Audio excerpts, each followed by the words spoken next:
सरकार मुर्दाबाद, मुर्दाबाद मुर्दाबाद, बीजेपी मुर्दाबाद, मुर्दाबाद मुर्दाबाद। धर्म संसद के नाम पर ऐसे भड़काऊ भाषण दिए जाते हैं, लेकिन उन पर कोई मुकदमा दर्ज नहीं होता। भारत सरकार से मांग करते हैं कि या तो इन पे पाबंदी लगा दे, वरना हमारे हाथ पीछे नहीं बंधे हुए।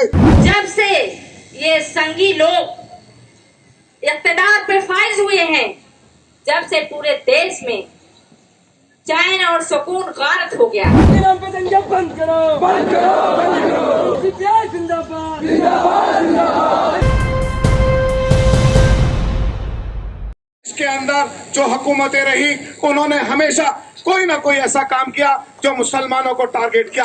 लेकिन हम आज हुकूमत को यह एहसास दिलाना चाहते हैं कि जब जब इस भारत माँ को हमारे खून की जरूरत पड़ी तो हमने अशफाकुल्लाह खान पैदा किया। जब जब इस देश को हमारे खून की जरूरत पड़ी तो हमने हनीफुद्दीन पैदा किया। और जब जब इस देश को जरूरत पड़ी खेल के मैदान में तो हमने अजहरुद्दीन पैदा किए। तो हम यह एहसास दिलाना चाहते हैं भारतीय सरकार को कि हम लोग मुसलमान इस भारत में संविधान के तहत संविधान का आदर मान सम्मान करते हुए इस देश में रहते हुए इस देश को अपने खून से सींचा।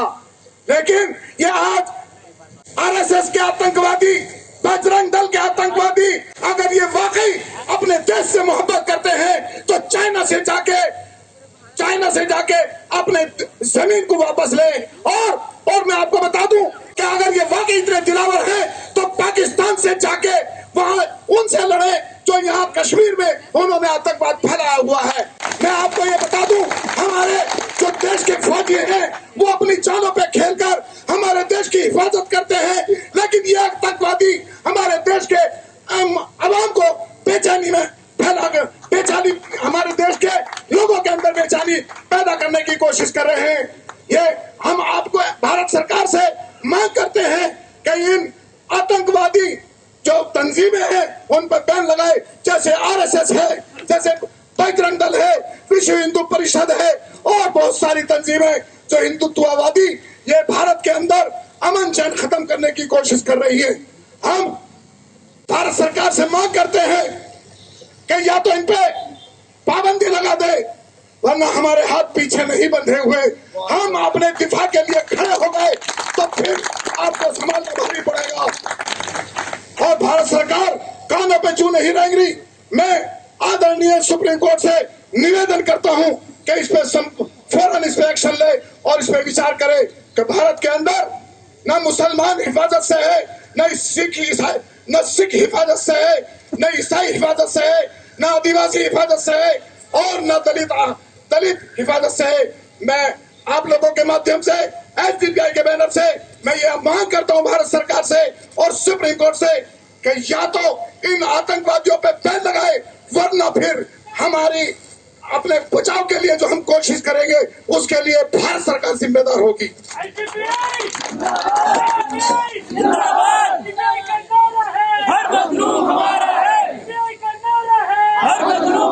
आप हजरात एसडीपीआई के सारे जिम्मेदार और मेंबरान और कैडरान बहुत बहुत शुक्रगुजारी के मुस्तहिक हैं कि आपने माह रमजान मुबारक में जुर्म के खिलाफ, अत्याचार के खिलाफ आवाज उठाकर जंगे बदर को जिंदा किया। ये एक तारीख को आपने जिंदा किया। आज जो मुल्क का माहौल बनाया जा रहा है वो बद से बदतर है। 1857 में जो हालात हमने झेले वो हम नहीं चाहते कि दोबारा हमें फिर रोडों पर आना पड़े। और अपनी ही सरकार, जो आज भारत की सरकार अपने ही लोगों पर जुल्म और ज्यादती कर रही है और कोर्ट जजेस कर रहे हैं, ये बहुत खौफनाक और जुल्म है। क्योंकि जुल्म पर अगर बोला न जाए तो जुल्म के साथ देने के मानंद होता है। हमने इस मुल्क को आजाद कराने के लिए बहुत सारी जंगें लड़ी। तहरीक रेशमी रुमाल भी आपको याद है। और पेशावर से लेकर दिल्ली की जामा मस्जिद तक कोई भी दरख्त ऐसा बाकी न था कि जहां पे मुसलमानों की गर्दनें न लटकाई गई हों।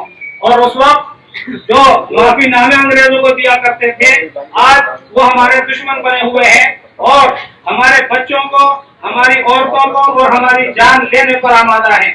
वही सारी चीजें दोहराई जा रही हैं कि जब हमें इबादत करने की आजादी नहीं थी, मस्जिद के सामने सूअर का गोश्त फेंक दिया जाता था अंग्रेजों की तरफ से, और हिंदुओं के मंदिरों के सामने गाय काटकर फेंक दी जाती थी। डिवाइड एंड रूल की पॉलिसी अंग्रेज चला करता था। आज वही पॉलिसी जो अंग्रेज चले गए और अपने पिट्ठुओं को छोड़ गए, वो अंग्रेजों की दलाली करते हुए वही हरकतें आज दोहराई जा रही हैं। लेकिन हमारा मुल्क संविधान से चलता है, प्रशासन के जरिए चलता है, कानून के जरिए चलता है।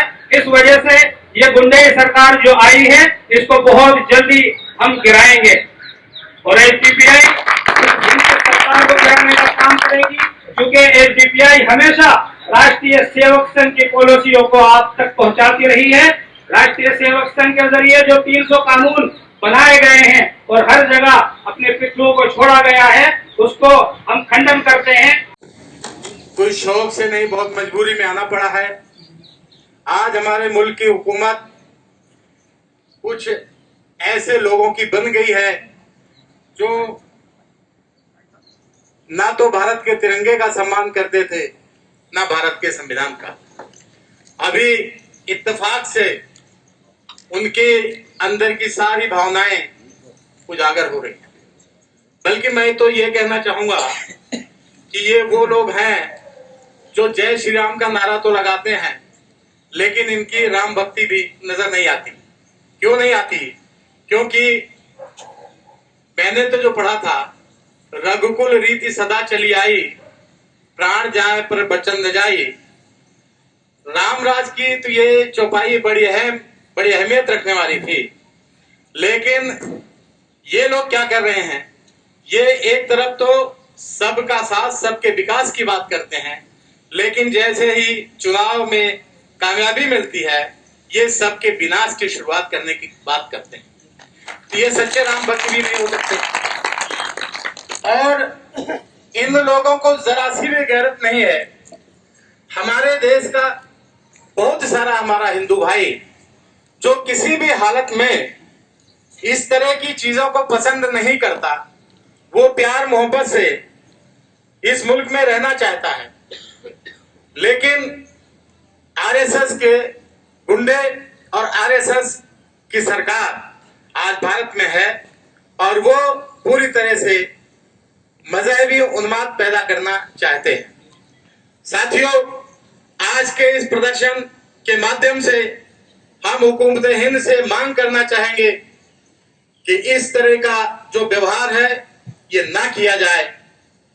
आपको सोचकर हैरानी होगी, अभी साधु के भेष में रहने वाले लोग मस्जिद के सामने जाकर बलात्कार करने की बात करते हैं और उनके ऊपर कोई मुकदमा दर्ज नहीं होता।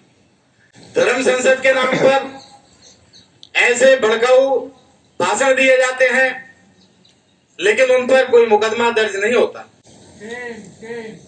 अफसोस की बात है। और एक तरफ ऐसे समूह को निकालकर धर्म के नाम पर, एक धार्मिक पर्व के नाम पर ऐसा उन्माद पैदा करने की कोशिश की गई। मस्जिदों पे जगह जगह भगवा झंडे फहराए गए। और तमाम देशवासियों के लिए बहुत ही दुख और बहुत ही अफसोस का पहलू है। आज रोजा रखे हुए तमाम लोग यहाँ पर इतनी कड़कती धूप में अपने ही देश में बेगानेपन का जो शिकार हो रहे हैं, उनके साथ इतनी जुल्म और ज्यादती हो रही है, उनको देश का अलग नागरिक माना जाता है, बल्कि नागरिक ही नहीं माना जाता।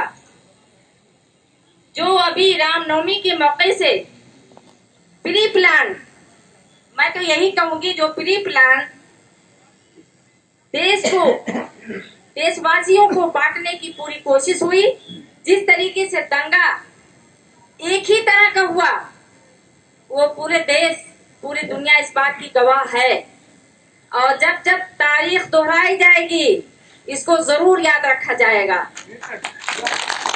क्योंकि आज जब से ये संघी लोग इक़्तिदार पे फाइज हुए हैं, जब से पूरे देश में चैन और सुकून गारत हो गया है।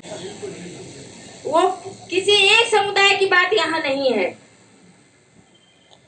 बल्कि हर वो शख्स जो सेकुलर ढांचे को मजबूत करने की कोशिश करता है और हर वो शख्स जो देश में अमन और सुकून चाहता है, उनको ये लोग मौत के घाट उतारने की पूरी कोशिश और पूरी प्लानिंग कर रहे हैं और मुसलमानों को दोयम दर्जे का शहरी बना करके उनको ये जताया और बताया जा रहा है कि तुम्हारी हिस्सेदारी यहाँ बिल्कुल नहीं है, तुमने कुछ नहीं किया है। तो मैं यहाँ आज जंतर मंतर की सरजमीन से उनको मैं ये पूछना चाहती हूँ, उन निकम्मों नाकारों से, कि जिस वक्त देश आजाद हो रहा था, देश की आजादी में जिन लोगों ने खून बहा रहे थे, बिला झिझक अपना सर कटवा रहे थे, और ये निकम्मे नालायक लोग मुंह छुपा करके कहीं कोने में बैठे हुए थे और बावजूद हमारे हुक्म उतरी का ये सबूत मांग रहे हैं।